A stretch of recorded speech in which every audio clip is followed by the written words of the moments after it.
I still think that's kind of a disjustice to the seller. Hello, Shane Willis, Pensacola real estate expert, bringing you today's episode. I ate too much yesterday. No, I ate too much and I am not out shopping today. I'm more of a Cyber Monday, and then I try and buy more local than anything else. So I don't fight the crowds today. It's just not going to do it. But I know I ate way too much today. Am I the only one? I justified it by calling it my carb cycle meal. Yeah, I ate too much. That run just didn't even help that morning. I don't think I burned enough. Anyways, let's not talk about my eating habits. I want to go over something today because there was an approval that the National Association of Realtors board did to ensure a policy that's going to go into place May of next year. And in our industry, there's something that's called off-market or pocket listings. And what that meant was that I take a listing piece of paper on a property, but I don't put it in the MLS. It's just one of those I kind of know about it. Now, there's two different types. One is I know about it and we have no intentions of marketing it. This is literally just, hey, I know about it, so if I run across a buyer that's willing to pay this exact amount, cool.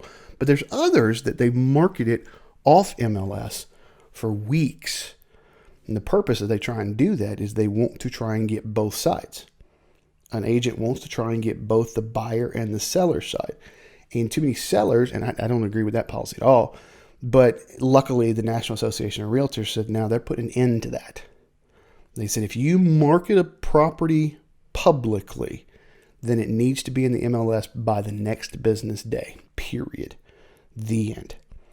Now, there's nothing says, and I don't want to get this confused, but I also don't want to go into too much detail.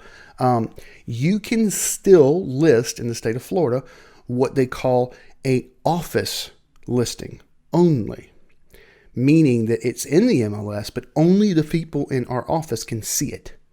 All right. Some people still do that. I still think that's kind of a disjustice to the seller because not everybody works with just our office.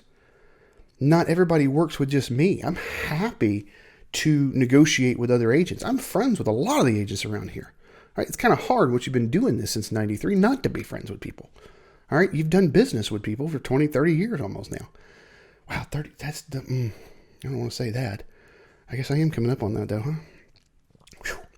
Anyways, I've got friends that do all kinds of stuff. And I think part of being a successful real estate agent is being able to negotiate with other agents.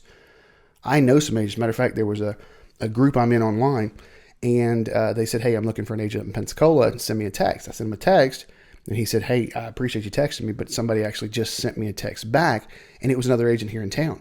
Because I asked, I said, who is it? I'm just curious. And he told me, and I'm like, you're in good hands. It's a good agent. All right, so why would I, if I'm really wanting to help my seller sell their property, limit that really good agent and his entire buyer list and to where they don't see it? I don't understand that policy. So I'm very, very happy.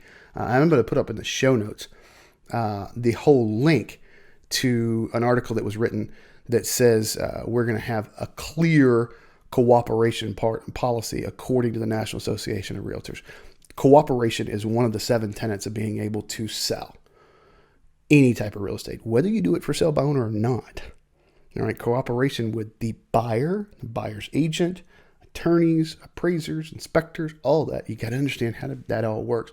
And so limiting buyer pool, I don't get it. I think that's a disjustice to the seller, and I don't get it. So I kind of applaud the National Association of Realtors for doing this. And I wanted to kind of let you guys know on the show that this is still happening, even in our area. I know some people that have that happen in our area. All right. I have some of those pockets that don't really want to sell, but they said, hey, if I can get $230 for this property on the west side, close to the back gate of NAS, sure, then I'll move. All right. But I don't want it advertised to the public. Okay. So that in my mind is a different mentality than saying, hey, I need to sell, advertise the property. Well, then that means you need to have the widest buyer pool possible. So limiting it to only the people you work with or only people that your office works with so that you can put your commission in front of the seller's needs is wrong. And I'm very glad the National Association of Realtors did this because, well, it kind of needed to. I think this was starting to get out of control, especially with this inventory crisis. This inventory crisis is causing, I almost dare say, this type of corruption. Because people, when an agent in my mind puts his or her check over his client's or her client's needs, that's just the definition of corruption. Right? My check never dictates what I advise. As a matter of fact, I've been told by plenty of clients that I'm a little strange because I will tell a buyer, you can't buy this house. You cannot sell right now. You don't want to sell right now. All right. It was different scenarios. There was different things that happened, but I'm going to tell you what you need to hear. Maybe not necessarily what you want to hear. And I know that sometimes when I tell people they've listed $40,000 too high, it's not what they wanted to hear.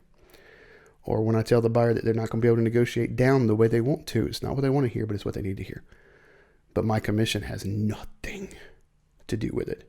Nothing. I'm here to make sure you accomplish what we talked about you wanted to accomplish, and that's it. So, very glad National Association of Realtors did this. Here on this Black Friday, just wanted to kind of bring that up. Hopefully you guys catch this show today if you don't do too much shopping. If not, I'm sure it'll be on replay for a bit.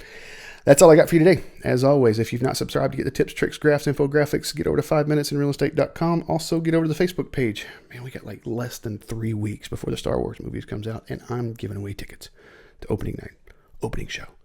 My guys will see it first. So get over to Facebook, facebook.com/Shane Willis, the Realtor. You can get details there. Have a great weekend.